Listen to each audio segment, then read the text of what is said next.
All right, let's go through the translations for Ephod chapter 10. So we are on page 52. All right, El Pizomen hina he dikaiosune tutheu basaloye into cosmo. So I first note I've got this conjunction hina. And that's telling me that I've got two clauses, because this subordinating conjunction always starts its own clause. So essentially I'm going to have a two-part sentence here. I've got two sentences in one. So my first clause is just one word, elpidzomen. So I just need to parse elpidzomen, and that is subjunctive mood, present tense, active voice, first person, plural. And I'm going to translate that. So the subjunctive on its own in the first person, that's the let us translation. Let us hope. That's my whole first clause. Okay. Now I go into my second clause.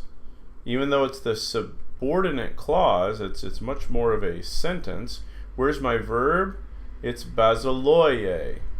Basaloye. So I parse basaloye. So I find my verb and I parse it.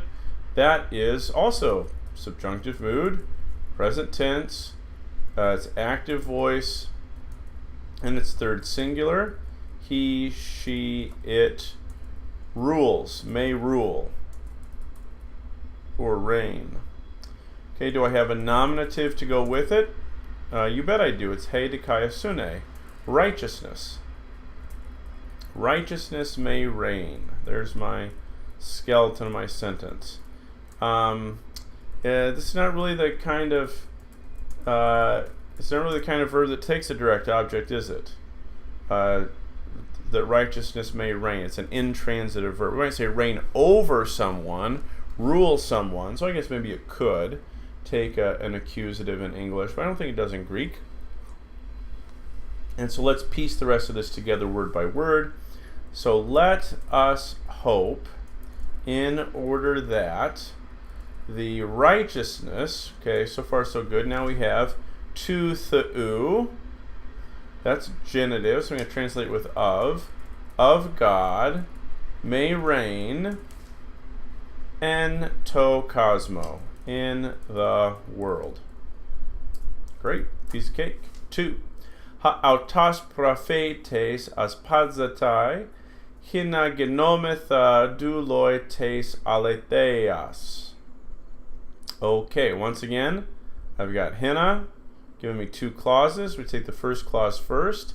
Aspazzatai, that's easy, present, indicative, middle passive, but in form. But this is a deponent, so it's active in meaning. Greets. Who's doing the greeting? I have a nominative, prophetes, the prophet greets.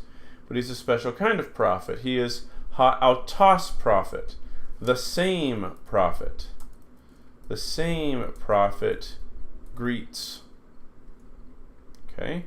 The same prophet greets in order that, and now my hina clause, genometha is my main verb, subjunctive, present tense, and once again on a deponent verb. So it's just going to be active in meaning. In order that we may become douloi, there's a nominative, because a verb of being is going to take a nominative on both sides. In order that we may become slaves of the truth. Aletheas is in the genitive, so we translate it with of. 3, we have a question. This is, remember, a semicolon is a question mark in Greek. Pos omen agathoi. Pos omen agathoi. Omen is my verb. Subjunctive, present, active from the verb to be. So this is the deliberative use of the subjunctive. Shall we be? Shall we be agathoi, good? And now I have one more adverb, pos. How shall we be good? 4. hanamasmu peradze, tein asthenean tu kaku afthamu. So where's my verb? I don't have any conjunctions dividing this sentence in half or anything. I have a verb right here. Peradze, that's present indicative active, third person singular, from tempt or test. So I've identified and parsed my verb, and it just means he, she, it tests or put to the test. Where's my nominative? Hanamos, the law. So the law tests. So the law tests what? Is there an accusative to be the direct object? Yes, there is. Tein asthenean, the weakness. That's in the accusative.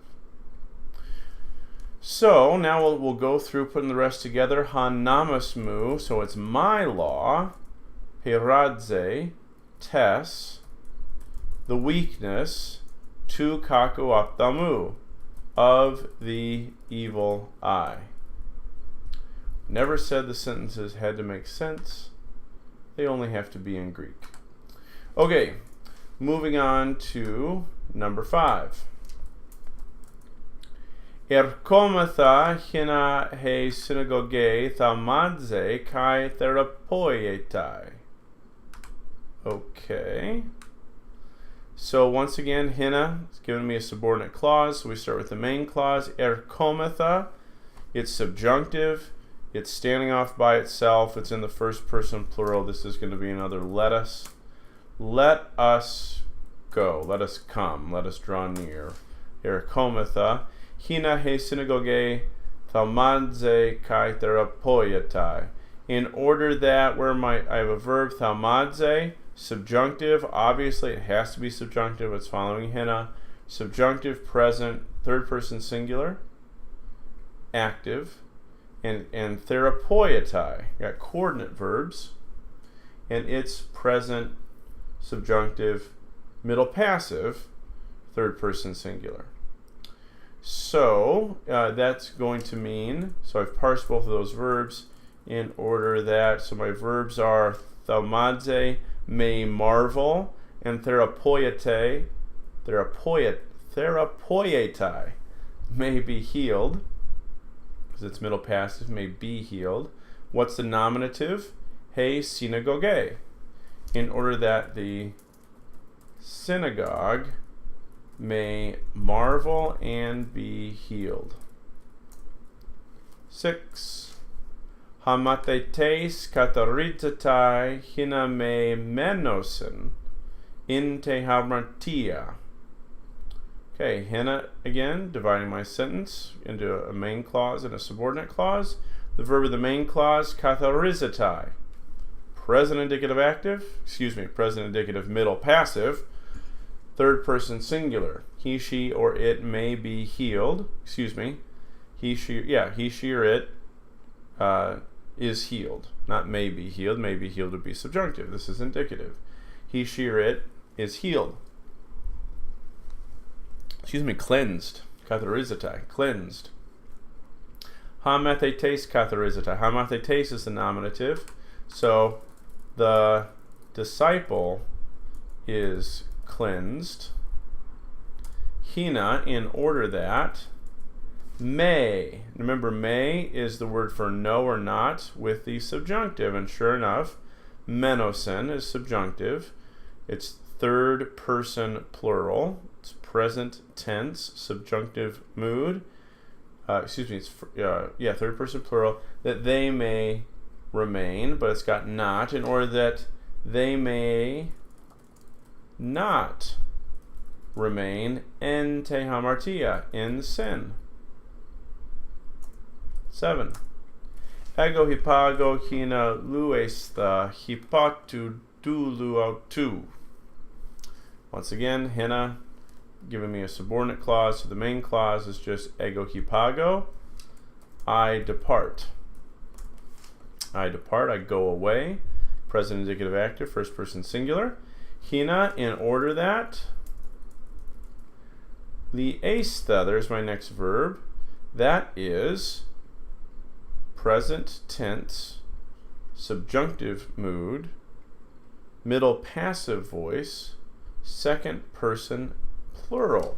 And so that's going to translate as y'all may be loosed, or let's say freed.